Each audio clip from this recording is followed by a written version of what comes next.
Praise the Lord. पहला कुरिन्थियों अध्याय 15 और उसका 33। धोखा न खाना, बुरी संगति अच्छे चरित्र को बिगाड़ देती है।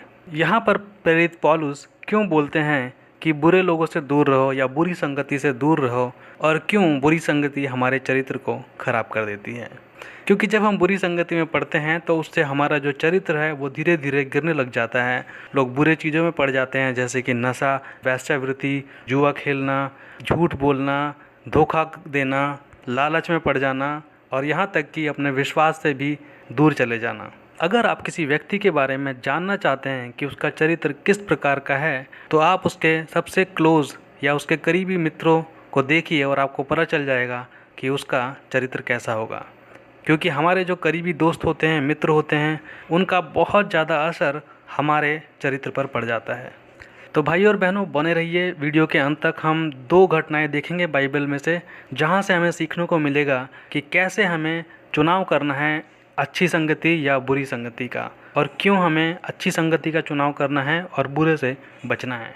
तो बने रहिए। हम जाएंगे पहला राजा का अध्याय 12 और उसका 7 से 15। यहाँ पे लिखा है, उन्होंने उसको यह उत्तर दिया कि यदि तू अभी प्रजा के लोगों का दास बनकर उनके अधीन हो और उनसे मधुर बातें कहे, तो वे सदा तेरे अधीन रहेंगे। रहोबियाम ने उस सम्मति को छोड़ दिया जो बूढ़ों ने उसको दी थी, और उन जवानों से सम्मति ली जो उसके संग बड़े हुए थे और उसके सम्मुख उपस्थित रहा करते थे। उसने उनसे पूछा, मैं प्रजा के लोगों को कैसे उत्तर दूं?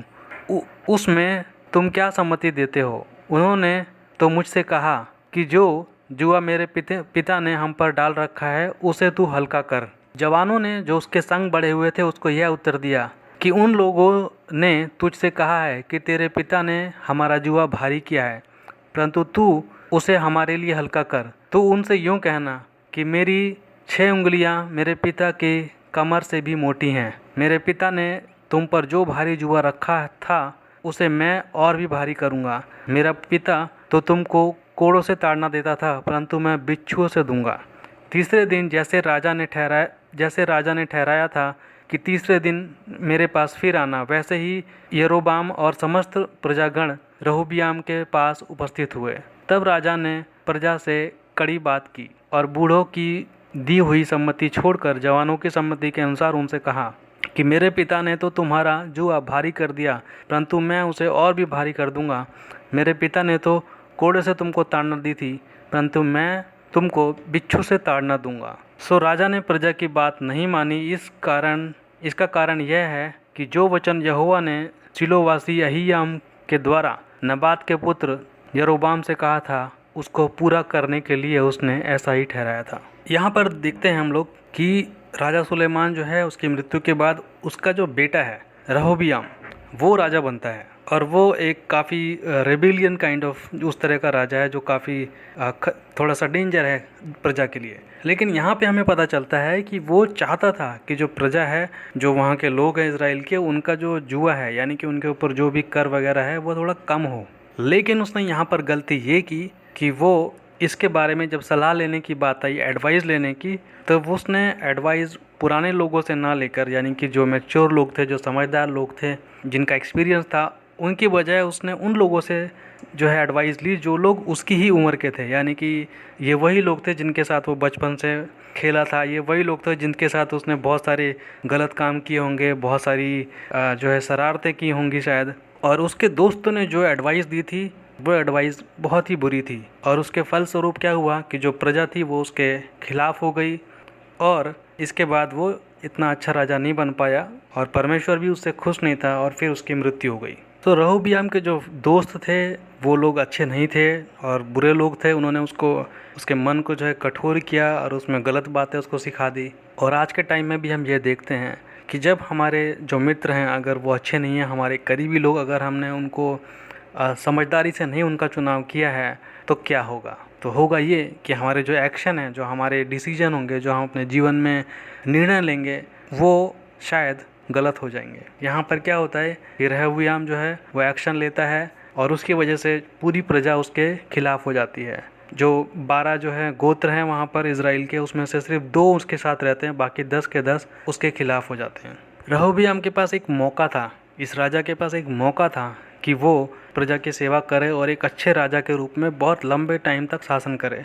लेकिन उसके दोस्तों की कुछ बुरी एडवाइस की वजह से उसको ये मौका तुरंत खोना पड़ गया और उसके आने का जो फ्यूचर था, जो उसका करियर था, वो पूरी तरह से गलत रास्ते पे चला गया। तो हमें बहुत ज़्यादा चौकस और समझदार होने की ज़रूरत है जब हम अपने दोस्तों का चुनाव करते हैं। ये सच है कि एक क्रिश्चियन होने के नाते हमें सबको बराबर देखना चाहिए, चाहे कोई क्रिश्चियन ना हो उनके साथ भी हमारी फ्रेंडशिप होनी चाहिए, और चाहे क्रिश्चियन हो लेकिन उसका विश्वास कमज़ोर है उसके साथ भी हमारी दोस्ती होनी चाहिए, ताकि हम उन्हें परमेश्वर के करीब लाने में मदद कर सकें। बट इसके साथ साथ ये भी ध्यान देने की ज़रूरत है कि हम कहीं उनकी बातों में तो नहीं फंस रहे हैं, कहीं हम उनके बुरे क्रियाकलापों में शामिल तो नहीं हो रहे हैं डायरेक्टली या इनडायरेक्टली। क्योंकि जो दुश्मन है यानी कि शैतान, वो इसी तरह से दोस्तों को हमारे जीवन में लाता है ताकि हम अपने धार्मिकता के रास्ते से दूसरे रास्ते पे चलने लग जाएं, जो कि गलत है। शायद कुछ लोग आप में से ये सोच रहे होंगे कि हम तो बहुत मजबूत हैं अपने इरादे में या फिर अपने विश्वास में।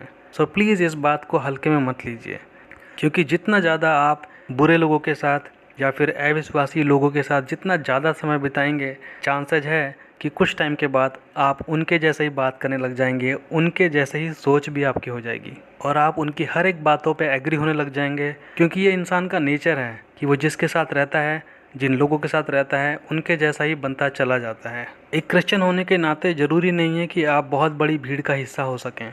हमें सिर्फ़ और सिर्फ फॉलो करना है प्रभु यीशु मसीह को। वही हमारा सच्चा मित्र है और जो भी उसके मित्र हैं वो ही हमारे मित्र हैं।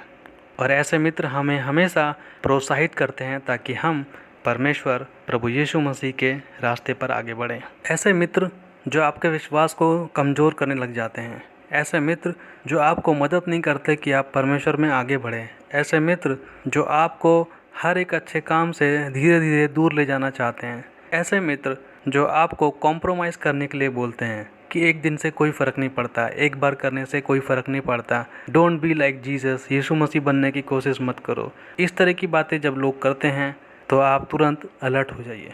और कुछ समय में ऐसा होगा कि ये लोग आपके दिमाग में डाउट डाल देंगे, संदेह डाल देंगे कि आप परमेश्वर, उसके वचन और उसकी पूरी कलीसिया पर भी शक करने लग जाएंगे। तो चलिए अब हम दूसरा हिस्सा देखते हैं, जहाँ पर एक अच्छा फ्रेंड या फिर आत्मिक दोस्त जब हम सेलेक्ट करते हैं तो हमारे जीवन में क्या होता है। हम जाएंगे पहला शमूएल अध्याय 20 और उसका 1 से 11। और यहाँ पे लिखा है, फिर दाऊद रामा के नबायोस से भागा और योनातान के पास जाकर कहने लगा, मैंने क्या किया है, मुझसे क्या पाप हुआ, मैंने तेरे पिता की दृष्टि में ऐसा कौन सा अपराध किया कि वह मेरे प्राण की खोज में रहता है। उसने उससे कहा, ऐसी बात नहीं है, तू मारा ना जाएगा। सुन, मेरा पिता मुझको बिना बताए ना तो कोई बड़ा काम करता है और ना कोई छोटा, फिर वह ऐसी बात को मुझसे क्यों छिपाएगा, ऐसी कोई बात नहीं है। फिर दाऊद ने शपथ खाकर कहा, तेरा पिता निश्चय जानता है कि तेरे अनुग्रह की दृष्टि मुझ पर है, और वह यह सोचता होगा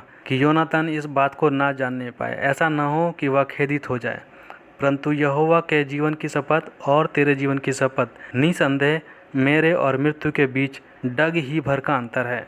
योनातान ने दाऊद से कहा, जो कुछ तेरा जी चाहे वही मैं तेरे लिए करूँगा। दाऊद ने योनातान से कहा, सुन, कल नया चांद होगा और मुझे उचित है कि राजा के साथ बैठकर भोजन करूं, परंतु तू मुझे विदा कर और मैं परसों साँझ तक मैदान में छुपा रहूँगा। यदि तेरे पिता मेरी कुछ चिंता करे तो कहना, दाऊद ने अपने नगर बैतलहम को शीघ्र जाने के लिए मुझसे विनती करके छुट्टी मांगी है, क्योंकि वहाँ उसके समस्त कुल के लिए वार्षिक प्रोग्राम है, वार्षिक यज्ञ है। यदि वह यूँ कहे, अच्छा, तब तो तेरे दास के लिए कुशल होगा, परंतु यदि उसका क्रोध मुझ पर भड़के तो जान लेना कि उसने बुराई ठानी है, और तू अपने दास से कृपा का व्यवहार करना, क्योंकि तूने यहोवा की शपथ खिलाकर अपने दास को अपने साथ वाचा बधाई है। परंतु यदि मुझसे कुछ अपराध हुआ हो तो तू आप मुझे मार डाल, तू मुझे अपने पिता के पास क्यों पहुँचाए। योनातान ने कहा, ऐसी बात कभी ना होगी। यदि मैं निश्चय जानता कि मेरे पिता ने तुझसे बुराई करनी की ठानी है तो क्या मैं तुझको ना बताता। दाऊद ने योनातान से कहा, यदि तेरा पिता तुझको कठोर उत्तर दे तो कौन मुझे बताएगा। योनातान ने दाऊद से कहा, चल हम मैदान को निकल जाएं, और वे दोनों मैदान की ओर चले गए। हम पढ़ेंगे 34 से 41। और यहाँ पे लिखा है, तब दाऊद ने उसके मारने के लिए उस पर भाला तब साउल ने उसको मारने के लिए उस पर भाला चलाया। इससे योनातान ने जान लिया कि मेरे पिता ने दाऊद को मार डालना की ठान रखी है। तब योनातान क्रोध से जलता हुआ मेज से उठ गया और महीने के दूसरे दिन को भोजन ना किया, क्योंकि वह बहुत खेदित था, इसलिए कि उसके पिता ने दाऊद का अनादर किया था। सवेरे योनातान एक छोटा लड़का संग लेकर मैदान में दाऊद के साथ ठहराए हुए स्थान को गया। तब उसने उस लड़के से कहा, दौड़कर जो जो तीर मैं चलाऊं उसे ढूंढ ले आ। लड़का दौड़ ही रहा था कि उसने एक तीर उसके परे चलाया। तब लड़का योनातान के चलाए तीर के स्थान पर पहुंचा। तब योनातान ने उसके पीछे से पुकार के कहा, तीर तो तेरे पास और ही हैं। फिर योनातान ने लड़के के पीछे से पुकार के कहा, फुर्ती कर, डर मत। और योनातान का लड़का तीरों को बटोर के अपने स्वामी के पास ले आया। इसका भेद लड़का तो कुछ नहीं जानता था, केवल योनातान और दाऊद उस बात को जानते थे। तब योनातान ने अपने हथियार उस लड़के को देकर कहा, जा इन्हें नगर को पहुंचा। जो ही लड़का गया त्यों ही दाऊद दक्षिण दिशा की ओर से निकला और भूमि पर औंधे मुंह गिर के 3 बार दंडवत की। तब उन्होंने एक दूसरे को चूमा और एक दूसरे के साथ रोए, परंतु दाऊद का रोना अधिक था। इन पूरे वचन में हम देखते हैं कि जो साउल है वो जो है वो दाऊद को मारना चाहता है, लेकिन इसके बावजूद जो उसका दोस्त है योनातान वो उसको बचाना चाहता है। उन दोनों के बीच रीज़न क्या है कि वो दोनों परमेश्वर का भय मानते थे, दाऊद भी और योनातान भी। जबकि योनातान जो है वो एक राजा का बेटा था, लेकिन इसके बावजूद वो दाऊद के साथ बहुत ही हम्बल था और इसके साथ साथ वो परमेश्वर का भय भी मानता था और वो वही करना चाहता था जो परमेश्वर की नज़र में सही हो। और इस बात के पूरे चांस हैं कि दाऊद ने हम्बल होना, नम्र होना योनातान से ही सीखा है, क्योंकि जब वो बत्शेबा के साथ जो है व्यभिचार करता है तो और नाथन जो नबी है उस टाइम का आकर उसको डांटता है, तो वहाँ पर दाऊद बहुत ही हम्बल होकर बात करता है। तो इसकी बहुत पॉसिबिलिटी है कि उसने अपने एक क्लोज़ फ्रेंड योनातान से हम्बल होना सीखा है। और योनातान ने दाऊद के जीवन को कई बार रक्षा की उसके जीवन की। एक अच्छा दोस्त हमेशा आपको मदद करेगा कि आप मसीह में आगे बढ़ें। हमेशा वो इस बात की पुष्टि करेगा कि आप परमेश्वर का जो पर्पज़ है आपके जीवन में उसको आप पालें। वह हमेशा कोशिश करेगा इस बात की कि आपको वो प्रोत्साहित करता रहे, आपको लगातार बताता रहे, एनकरेज करता रहे कि आप परमेश्वर में, उसके प्रेम में, उसके विश्वास में और उसके दिए हुए तमाम जो गिफ्ट हैं उसको आप पा सकें। इसलिए आप किस तरह के लोगों के साथ रहते हैं, किस तरह के लोगों को अपना मित्र बनाते हैं, इससे बहुत फ़र्क पड़ता है। आप हमेशा फ्री हैं इस बात को लेकर, यानी कि आपको इसकी पूरी आज़ादी है कि आप जिसे चाहें उसे के साथ उठे बैठें, घूमें फिरें या अपना दोस्त बनाएं। लेकिन याद रखें, जो भी डिसीजन आप लेंगे उसका डायरेक्टली असर आप पर ही पड़ेगा आने वाले टाइम में। अगर आपके जो दोस्त हैं वो परमेश्वर को प्रेम करते हैं तो डेफिनेटली वो आपको प्रोत्साहित करेंगे कि आप हमेशा परमेश्वर के ही रास्ते पर चलें। लेकिन ऐसे लोग जो संसार को प्रेम करते हैं फिर वो आपको धीरे धीरे संसारिकता की तरफ ही ले जाएंगे। ऐसा नहीं है कि आपको पता नहीं चलता कि कौन से लोग अच्छे हैं या कौन से लोग बुरे हैं। मेरा मानना यह है कि आपको पहले से ही काफ़ी हद तक अंदाज़ा लग जाता है। अगर आप एक अच्छे क्रिश्चियन हैं, अच्छे मसीह हैं, परमेश्वर को प्रेम करते हैं, तो आपको पता चल जाता है कि कौन गॉडली है और कौन गॉडली नहीं है। लेकिन फिर भी जो डिसीजन है आपके जीवन का वो आप ही लेंगे। अपने दोस्तों का चुनाव ध्यानपूर्वक केयरफुली कीजिए।